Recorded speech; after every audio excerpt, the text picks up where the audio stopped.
Well, good afternoon. Thank you all for coming out, and I appreciate the folks from the press for coming to cover this event. We just concluded a modified, unified, I should say, command group meeting. And as I mentioned in there, when we do a modified UCG, it typically means we have a very small meeting, and this was not that. It was a large number of folks there.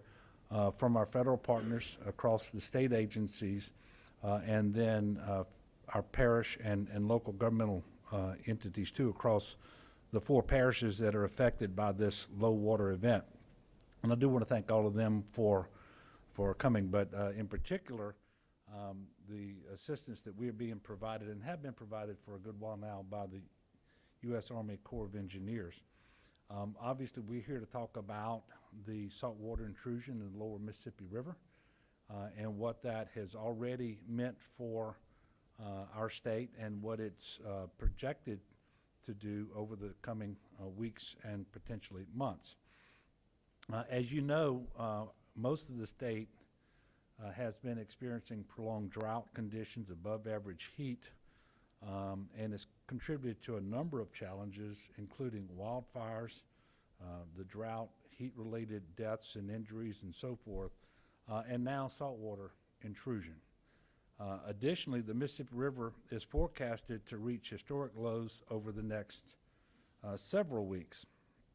Now, I found out today the forecast is for an above-average amount of precipitation in the winter, but that's still several months away. And what we need most in Louisiana right now is more water in the Mississippi River. That means we need rain further up north in the Ohio Valley. And so that's what makes this particular challenge, I think, this issue, I should say, so challenging. Because we don't believe that there's sufficient precipitation in the near term anywhere along the Mississippi River to materially change the conditions for the better. And so we're making plans for a duration of event and a severity of this event to exceed that which we have most recently experienced. And we don't experience this all that often, at least not up this far up the river. So this is a very challenging situation where salt water is intruding upstream. As you all probably know, Plaquemines Parish, at least the lower part of the parish, has been dealing with this issue since early summer. And of course, the state has been partnering with them to provide resources and so forth. And since then, the Corps of Engineers has been working to mitigate the problem. Unfortunately, we just haven't had the relief from the dry conditions that we need, so that intrusion is worsening in the sense that it's moving further up the river. Our team at the Governor's Office of Homeland Security and Emergency Protection is working actively and daily with all of our local, state, and federal partners to determine what additional support is going to be needed, what steps can be taken to protect water systems, water intake points, looking at critical infrastructure, any particular needs that may be needed there. You all probably are aware that I issued a state emergency declaration back on September the 5th. I can tell you in the next couple of days we will be requesting an emergency declaration from the federal government as well for the purpose of getting more federal agencies involved to the extent that they can be helpful, but also authorizing us to undertake emergency protective measures and with some level of reimbursement available from the federal government should that federal emergency declaration be granted. But I don't want you to think that we haven't had assistance from our federal partners up to now, because we absolutely have. But we can see that our requests for assistance are likely to grow and be in place for some period of time. So the primary message that I want to share today is that this is a serious situation. We are communicating well with one another. We are looking at all the options and bringing in assistance and so forth. We have dealt with these issues before. Most recently, there was a forecast in 1988 for similar conditions. Fortunately for the state in 1988, they actually had a significant water flow increase sooner than had been forecasted. And now, so what we're believing now, based on the current forecast, is that this event will be more severe and of longer duration. But there is no need for panic. We just need to make sure that we are aware of the situation, that we don't do anything that would exacerbate it, and that we bring to bear anything that we reasonably can, as soon as we can, to help us get through this period of time.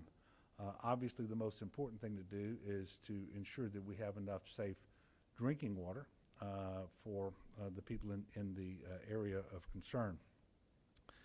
We are monitoring the situation. We're being proactive. We're applying best practices and lessons learned from the past, but we're also casting a wide net, looking for people who have experience in these sorts of emergencies. We are asking that the public remain informed through credible sources and avoid some of the types of rumors and misinformation that we've already been hearing. And we do know that this can be a complex topic.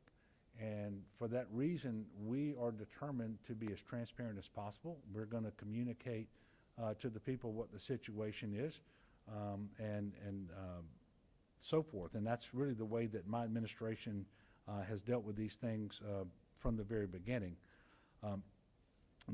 That's why GOSEP has established the website emergency.la.gov, where accurate information and updates about this particular event related to saltwater intrusion can be found.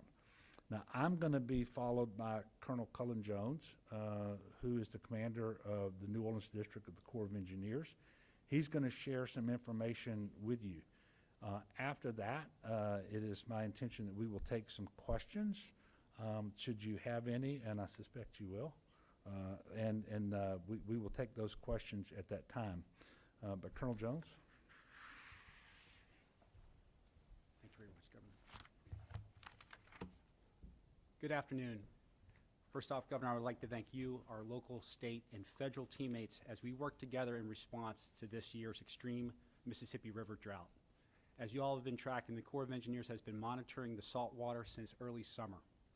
In July, we constructed the underwater sill at river mile 63.8 to delay upriver progression of the saltwater from the Gulf of Mexico. And as soon as Sunday of this week, we will begin construction at that location to augment the sill. What does this mean? The river location at the sill is approximately 2,800 feet wide. We will elevate approximately 2,200 feet of the river width to a negative elevation at 30 feet. Essentially, we're going to be adding another 25 feet of height to the sill. But at the same time, we have to have the consideration that this year is traditionally the harvest season, and the vessels that traverse South Louisiana have a vital role to both the national and global economy. To ensure critical navigation continues along our nation's busiest inland waterway, we're going to be establishing a notch approximately 620 feet wide with a depth at negative 55. Our initial estimate that this construction will take approximately 24 days, and our expectation is that the performance of the augmented sill will delay the upriver progression of saltwater by 10 to 15 days. As the result of continued falling conditions, this existing sill located at river mile 63.8 was overtopped on Wednesday, and we see the tow at river mile 66. And we're already projecting to see trace salinities at river mile 69. So using the river survey data and the National Weather Service forecast, we have developed an estimated timeline for the progression of the saltwater tow upriver. This projected timeline also includes the benefits that are going to be gained by the augmentation and construction of the sill that's starting on Sunday through Monday. Based off the updated projections and using the conservative estimate that the surface salinity levels exist approximately 15 miles downriver from the tow, we see the potential of the water with the chloride levels at or above 250 parts per million reaching the Bel Chase facilities located at river mile 75.5 on or about the 13th of October.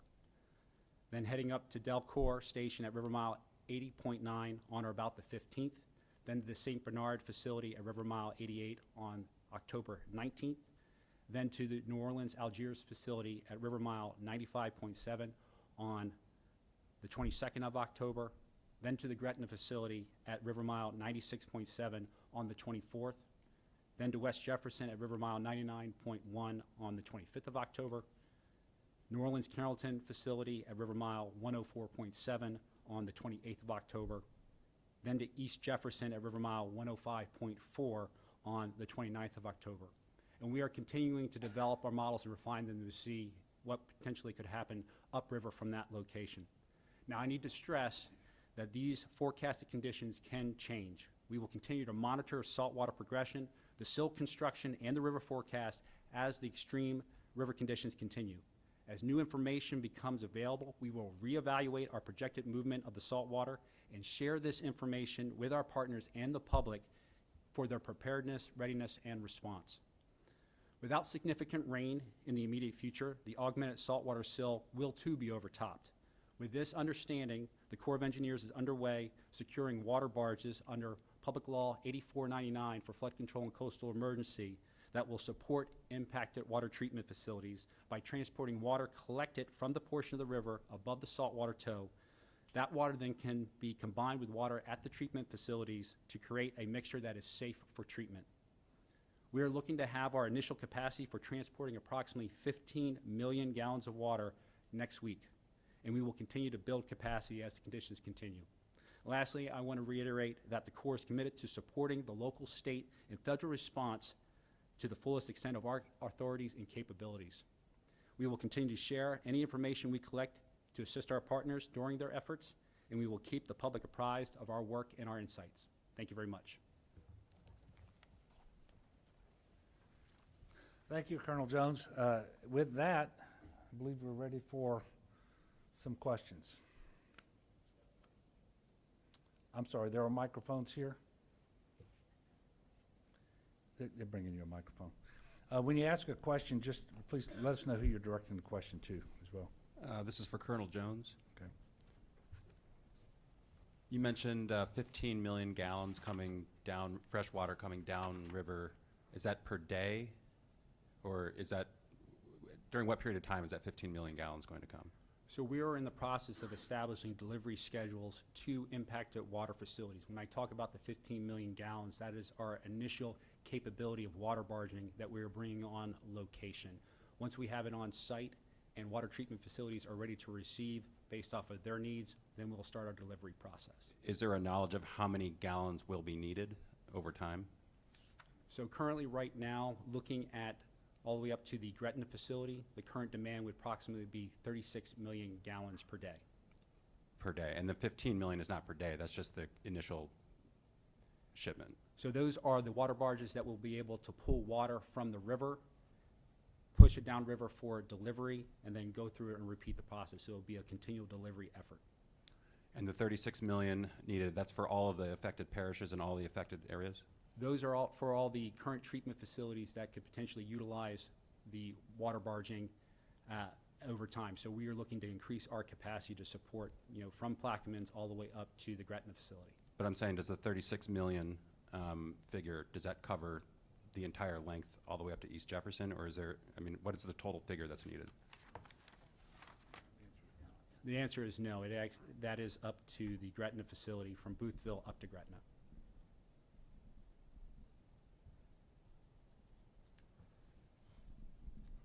Next question. Hi, Maddie Kurth with Fox 8. My question's for the governor. Without that federal assistance, about how many days under the current conditions projected do we have the resources to cover the residents in terms of fresh water? Well, the timeline is, as the Colonel mentioned a while ago, and the federal assistance that we need the most is the Corps of Engineers that we already have. Now, when we are going to make a request for a federal declaration for several reasons, one of which it allows, initially at least, should it be granted, a reimbursement of 75% of our eligible costs related to emergency protective measures.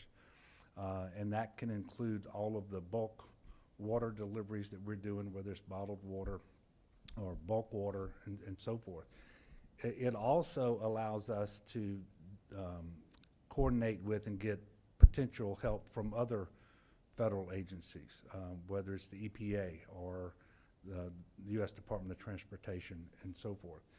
So I don't know that the answer to your question is that we can't deliver the needed resources unless we get the emergency declaration, but we know we want it in place for reimbursement purposes and so forth. We are not going to be waiting. One of the instructions that I gave our team for the state and working with the federal government and our local partners is we're going to do what we always do in an emergency situation.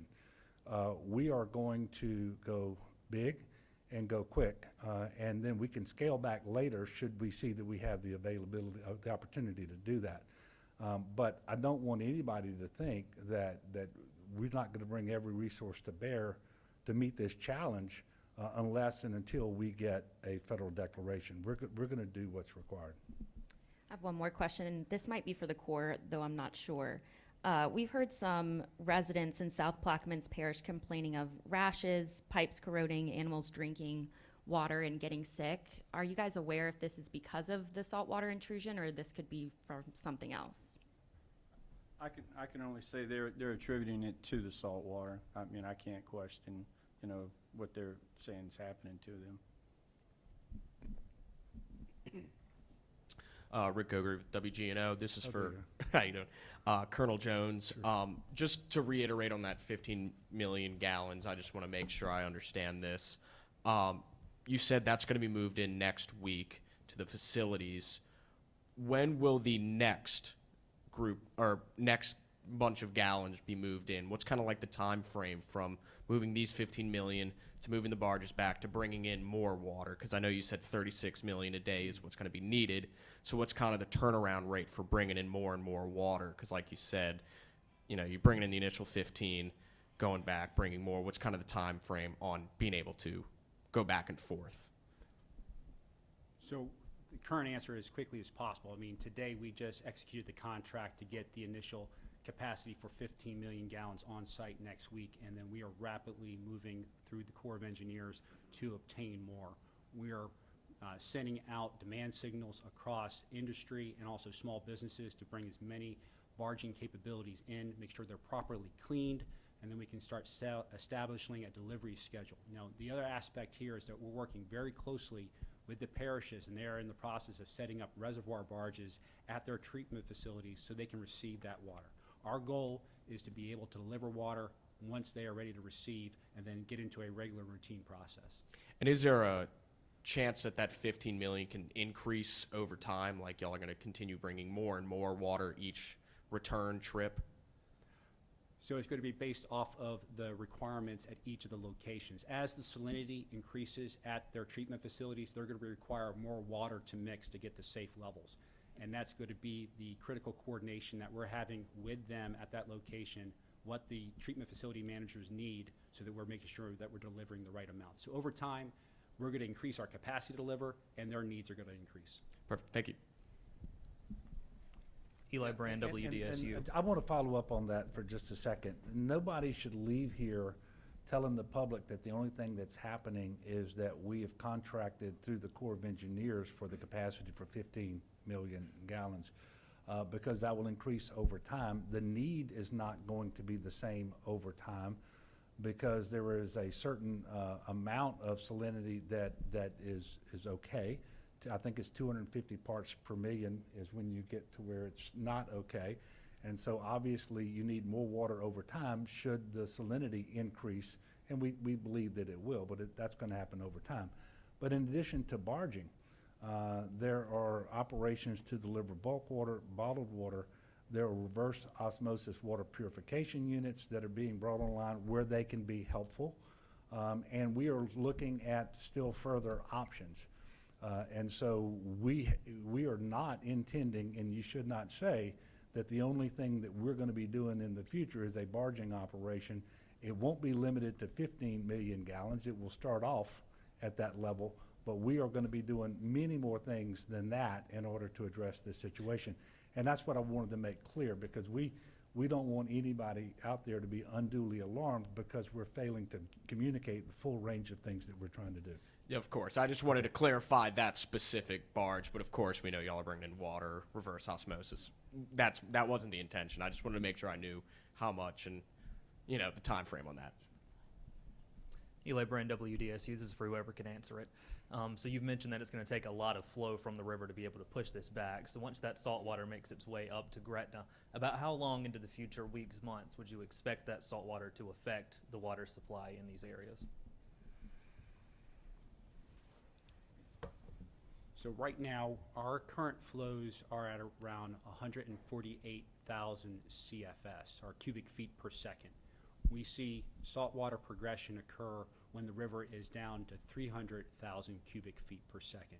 So for us to get above 300,000 cubic feet per second to start pushing it back, we would need to see approximately 10 inches of precipitation across the entire Mississippi Valley. You know, given the fact that we don't usually see that large scale of event occurring, so it will have to occur over multiple locations. So that's going into a couple weeks to a couple months. Do you know exactly how many months that could be, or is it just kind of a wait-and-see thing right now? You know, it all depends on the forecast and the potential precipitation. We did hear from the National Weather Service earlier today that we would see a wetter winter going into the winter months. And one other thing I wanted to mention, we've seen a lot of people going into grocery stores buying up bottled water. Could you talk to whether or not that's necessary? You know, I knew I was going to get this question. And I've been debating how to answer it, and I'm just going to address it the way I did inside the meeting. It is not necessary to go and buy large amounts of bottled water at the store. And the reason I debated saying that is we can just remember back to the beginning of COVID. And in March of 2020 and April of 2020, how many times did we tell people you don't need to go and stock up on toilet paper? And the more they were told that, the more they heard, I better go get some toilet paper. The reason this is different is the entire state, much less the entire nation, is not involved in this issue. There is not a shortage of bottled water around the state or around the country, and our businesses are going to be able to bring in water as it's needed. We were asking them to increase their inventories and so forth. And so that's why you shouldn't do that. We should all be good neighbors to one another. Go and get what you need. We're gonna make sure, working with the private industry, that they are replenishing their shelves as it is needed and their overall inventory.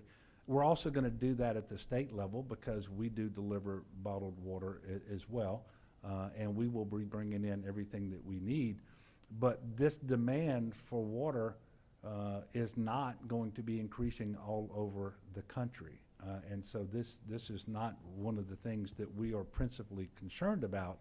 But we can cause problems if there is irrational panic buying. Those problems will be manifested, at least in the short term. So I'm asking people to don't do what you did in 2023, but please avoid doing that. Let's be good neighbors to one another. If you need bottled water, go buy it. Don't buy more than you need. At the same time, we need to be, I think, conscious of the need to not put an undue demand on our water delivery systems. And it may not be as acute today as it is perhaps next week or next month. And I know we're in a drought. But we've got to make sure that people have drinking water. And we ought not be out there watering our lawns with it and so forth. And so you're going to be hearing more about that from the various water systems as we move forward. Last question from me, I promise. This is for Mayor Cantrell. Has the city declared a state of emergency or signed an emergency declaration, and if so, could you explain what that means for the city? Well, we know what it means, and yes, I did sign an emergency declaration prior to the governor's briefing right before 2 p.m. So the city of New Orleans is in lockstep, I would say, with the state of Louisiana. As the governor has indicated, he's taking the necessary steps for a state declaration as well. So the city of New Orleans is aligned. Thank you very much. Hi there, Lou Palmer from Verite News. My question is for Colonel Jones. Oh, there you are. Hi. I saw you looking for me. How much additional salt water do you expect is going to enter the river via the notch that's been created for ship passage? So once again, it's going to be based off the flow rates at that location. When you look at the 620 foot by negative 55 deep, that is still going to be moving up river, but at the same time, what that does, because we're blocking off the majority of it by raising an additional 25 feet, that's what gets us the 10 to 15 day delay. That's going to give us time and space. But given a long enough timeline and the forecast, even that still will be overtopped. Thank you. And then for Governor Edwards, just to come back to the question of bottled water again, can you speak to NOSEP and other emergency protocol for distributing bottled water, and if we will be distributing bottled water throughout Plaquemines and St. Bernard Parish, and how that distribution will happen? Well, I don't know if we'll be distributing bottled water throughout any of the parishes. It's going to depend upon their need and their requests. You know, so for example, we've had challenges since June in the lower portion of Plaquemines Parish, and we've actually been working with them since that time to distribute both bottled water and bulk water. But we're working with the parishes. They have, because we have an emergency declaration in place, the Web EOC process is in place for them to make requests, and they can call, and certainly when they make requests, we do everything we can to honor those. But I can't tell you that those requests are going to be made in a particular parish in terms of which populations or how much or how soon or whatever, but I anticipate that we will have additional requests as we move through this, and that's one of the reasons why we are moving in additional bottled water to add to our inventory. But that is obviously a help, but when you look at the millions of gallons a day that are needed, it's one. And I think Casey Tingle, the director of GOSEP, said it very well a while ago. There is not one thing that's going to solve this challenge for us. It's going to be a combination of lots of different efforts. That's why we talk about bulk water and bottled water and rope use, and we talk about barges. And we're not finished trying to game plan this out and see what additional resources we can bring to bear. It's going to take all of it. But I do believe bottled water, both what individuals buy from stores and what we deliver, all of that is going to be very important. Okay, final question. Are there any additional health advisories or anything taking place for people who might be especially sensitive to high salt content or lead exposure, pregnant women, people who hypertension, seniors, et cetera? As it happens, I have Dr. Canner here from the Office of Public Health. I'm going to let him have that one. Thank you, Governor. Thanks, Lou, for the question. I mean, just to start, I mean, to be clear, that there are massive efforts underway right now to prevent that from becoming a challenge, and incredibly appreciative to the Army Corps of Engineers, as I'm sure we will be to FEMA as well soon, in their assistance for this. That said, let's talk about the potential health effects and where we're at. When the sodium chloride level exceeds 250 parts per million, then water systems will put out a health advisory. This has already happened in a couple of the smaller areas in Lower Plaquemines. I'll tell you this, for the vast majority of people, you will stop drinking the water because it doesn't taste well before it becomes a danger to your health. Your body's ability to handle the salt coming in and your kidneys' excretion of that will protect you well after you're done drinking the water for taste reasons. There are a few risk populations that we are highly attuned to that I want to talk about. First are individuals who have been counseled by their doctors to be on very low sodium diets. typically for cardiovascular reasons or high blood pressure. When the salt content of your water goes up, that increases your blood pressure, and some individuals are more sensitive to that. The second population is women who are pregnant, particularly in the third trimester, and for that same reason, that we're concerned about hypertensive complications of pregnancy. And the last population I wanted to talk about is infants who receive formula mixed with water. Infants can be sensitive to sodium as well. On that last point, we've been working closely with the USDA, and we're appreciative we'll be able, for our WIC clinics, the Women, Infant, and Children clinics, to switch from powder-based formula to pre-made formula. I'll tell you this as well. As this wedge progresses upriver, the conditions in the water systems and the communities we're talking about is not going to be uniform. The wedge is going at a certain pace, and the composition of all of these water systems in Plaquemine, St. Bernard, Jefferson, and Orleans are all different. The composition of the pipes in the ground, what we consider the distribution system, is all different. Their specific water chemistries are all different. So there won't be a uniform set of conditions that is in place across all of these areas. So it's going to be very important as this wedge progresses and as conditions change for people to pay very close attention to the information that their local water system is putting out, the local parish is putting out, and then that will be accumulated on the GoSIP's unified website, because it won't be a one answer fits all. Does that make sense? Yeah. Hi, I'm Sarah Sneath. I'm with The Guardian. And actually, I'm piggybacking off your comments a little bit, Dr. Cantor. If the salt stays in the system in New Orleans, as is expected to do, or as it's not, it could possibly do, for for the next 2 weeks or to 2 months, what kind of like corrosion issues could that cause, and like, maybe like cause other pollutants in the pipes to float around? Do we know if we have lead pipes in New Orleans? We do, and it's a great question. And one of the differences in discussing this event now versus 1988 is the duration. In 1988, it didn't last more than a couple of days of elevated levels.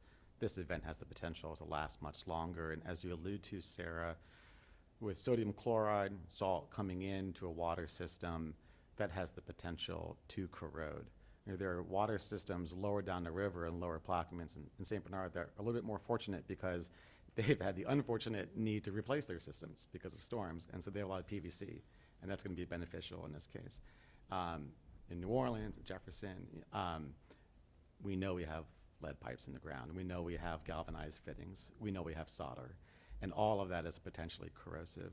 So that raises the potential concern for heavy metals leaching out, lead and copper, those sorts of things. I'll tell you, it's actually very difficult to predict, because the composition of the water coming in, the Gulf of Mexico water and the river water, is not uniform. And the composition of the distribution system, the pipes in the ground, is not uniform. And in some cases, we don't know exactly what pipes are in the ground in every particular point. That's a work in progress. So it's going to be very important for water systems, as this wedge goes forward, in partnership with the Department of Health, to conduct very frequent testing of the water that is out in the system. Those results will be made public, and then any mitigating actions to address those results will also be made public. That's going to be a mainstay of our response, because as you point out, this is not going to be a 1 to 2 day event. In all likelihood, it might be longer. So very frequent testing and responding to any heavy metals or other issues that might be arising. Just to piggyback on Dr. Cantor's answers to you relative to the city of New Orleans, I think that you should know that the Sewage and Water Board, we started already analyzing our lead pipes throughout the city. That started actually a couple of months ago in regards to our infrastructure improvements that we're doing, as well as the mandates from EPA that are coming down to really every municipality across the country. So we've already started that, which is a good thing. And we have over 50,000 lead pipes in the city. But also you should know that we are putting a plan in place, as Dr. Cantor said, that it's going to be critical for us to continue to monitor, and we're doing that. And we'll have a plan in place to address it in real time, meaning the facts, and we will share the facts every step of the way. It's going to be very critical for us to do that, and we will do just that. Wanting to ask residents to make sure that you follow NOLA Ready. You can text NOLA Ready, all one word, to 77295. And this is a trusted system by all residents of this city as well as visitors. And this is where critical information will be readily accessible. Thank you very much. A question for Colonel Jones. You covered the figures for the bulk emergency supply at the treatment centers downriver from Gretna. Is there a contingency in place for the treatment centers in East Jeff, West Jeff, and New Orleans, Carrollton, upriver for bulk supply?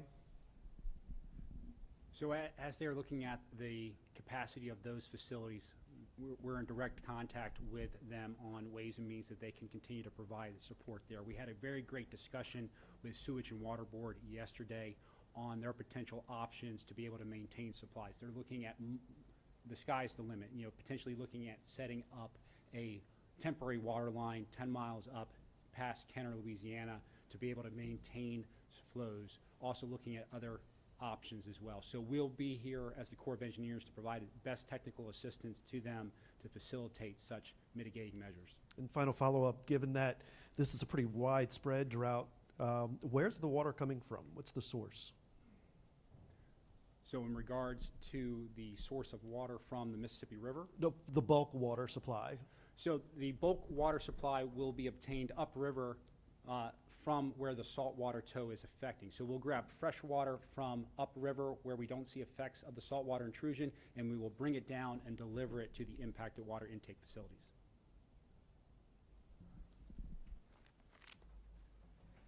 Look, thank you all for coming out today. As I mentioned earlier, we will update the people of Louisiana through you all as frequently as is necessary. We are going to endeavor to be very factual and very transparent so that together we can all manage our way through this as best as possible. I don't want to minimize the challenge, and I don't want to exaggerate it either, which is why we're going to do the very best that we can to be transparent and factual. We do need some rain. We're not in charge of that, and we need it up north of here. And I happen to be one who believes in the power of prayer. I'm going to ask for people to pray for rain, but we're going to do everything we can to make sure that we're bringing every resource to bear that is reasonably necessary to help us deal with this challenge. And even though some of the larger intake systems or water systems won't, according to the current forecast, be inundated with this salt water for another month or so, a little over a month. That time is going to go by very quickly. We know that. And so I just want to assure everybody that we have a sense of urgency. We're going to explore all options, and we're going to do what is necessary, what we reasonably can to get through this with the least damage to infrastructure, but always prioritizing human beings over things. But it's all very important. You will see in the next day or two that request for a federal declaration go out when we have more information about additional resources or assets assistance that we're requesting. We will let you know, and we'll let you know when that next press conference is going to be. Thank you.